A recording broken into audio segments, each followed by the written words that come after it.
Remember, the ark was a means of preservation for a people, for anyone that would listen to the call of God. The ark was open for them all. It was not reserved for a certain people.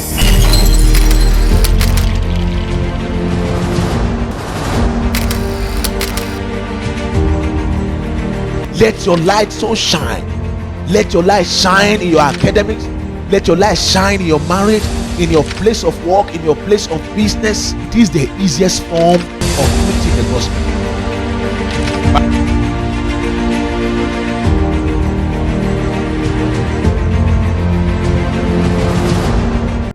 What did Noah come into? How did Noah become a mechanism of preservation for a generation? These are two vital questions we are quickly going to be answering on this gospel webinar. I'm Pastor Ben, and I'm your host. Of course, we are not selling anything here. You're not going to be buying anything. What you need to do is listen and learn, and maybe share so that others can see. Drop a comment if you have a question so that we can get back to you as soon as we can. The topic of this broadcast is vital. I feel it's so vital and important, even more in our time and our day to day. What did Noah come into? How did one man become the mechanism of preservation for a generation? I told some persons a few weeks ago that our generation is almost as similar to that of Noah, because there are a lot of things happening right now that are very similar to that time. Scripture says that God repented. He was sad. He regretted creating man to the extent of resorting to the destruction of all that he had created. Before a man begins to destroy what he had made with his own hand, that man must have gotten to a certain level of frustration. There's a level of frustration a man gets to before he begins to destroy those things he had either created or purchased by his sweat. So when scripture says that God repented, which means he regretted, you must understand that is a very heavy statement. He regretted. He saw what man had become, and he was frustrated with them and resorted to their destruction. But in the midst of all of this, why God was, trying to decide on what to do with that generation, he sought for a man, and one man stood out in the person of Noah. Genesis chapter number 6 and verse 6. 1 through 3.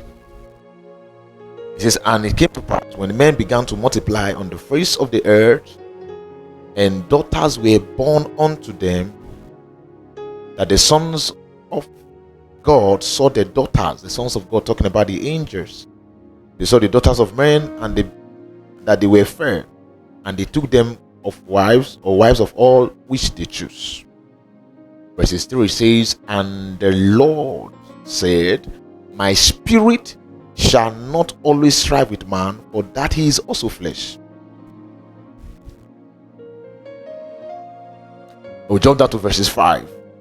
It says, and God saw that the wickedness of man was great in the earth, and that every imagination of the thought of his heart was only evil continually.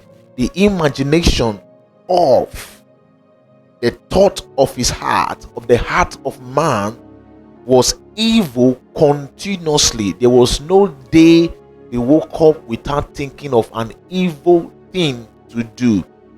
If it was in our time, we would say they woke up, slept in club, some on the street. The next morning they continue the same thing over and over again. Every opportunity they had was to either do one thing or the other that was wrong.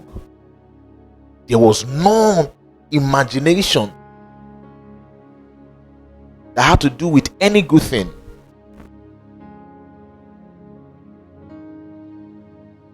And God saw the wickedness of man was great in the earth, and that every imagination of the thought of his heart was only evil. All that man had thought to do as at this time was evil.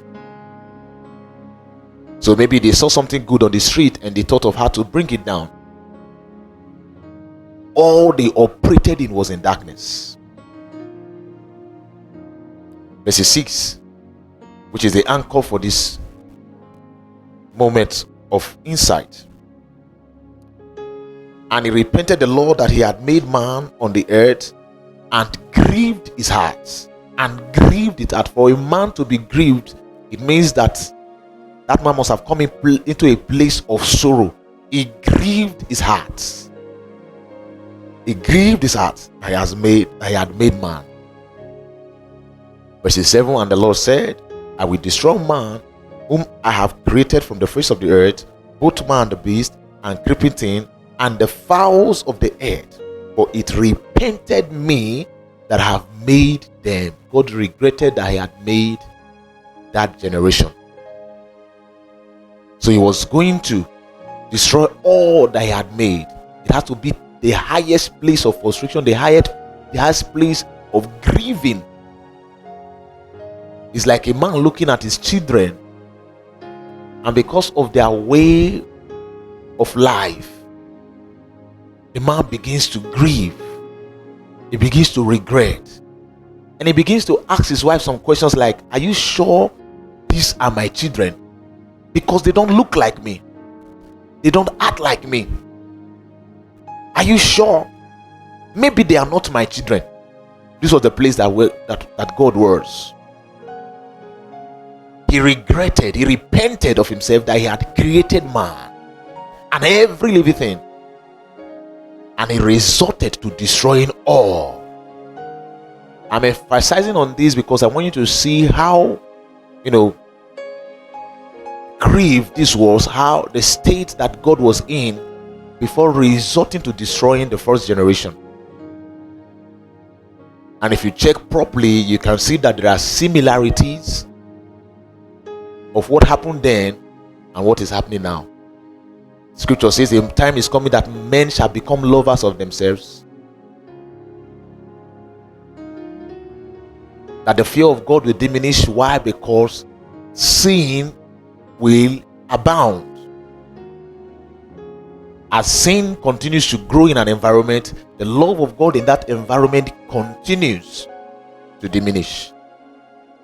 That is why you hear of territories that have been taken over. They convert from Christians to other religions. Why?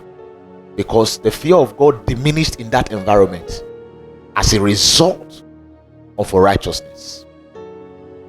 Verse 8 is very vital. But Noah found grace in the eyes of the Lord. Noah had found grace in the eyes of the Lord. Noah found grace in the eyes of the Lord. In a generation that God had resorted to destroying, there was one man who was still standing firm while everybody else were doing the wrong things. Remember, in verse 5, scripture shows us that the wickedness of man was great, and all their imagination was to do evil. So everyone in that environment, in that territory, all they knew to do, it was a way of life to them. I was sharing with somebody and I told her that the reason why when you stop someone on the road, maybe a lady, and you are trying to address them because of the way they are dressed, and they ask you a question, what is wrong with the way I'm dressed? What is wrong with the way I'm talking? This is how I talk. This is why I dress. Why? because to them it has become a way of life for them. They have become used to it. To them it's normal. You put on a long sleeve before you leave your house and you feel you are well dressed. To them, putting on those short things is their own understanding of being well dressed. As a matter of fact, the day they may try to cover all their body, they will not be comfortable. I've interacted with some of them. They are not comfortable when their bodies are covered, because dressing half naked has become a way of life for them.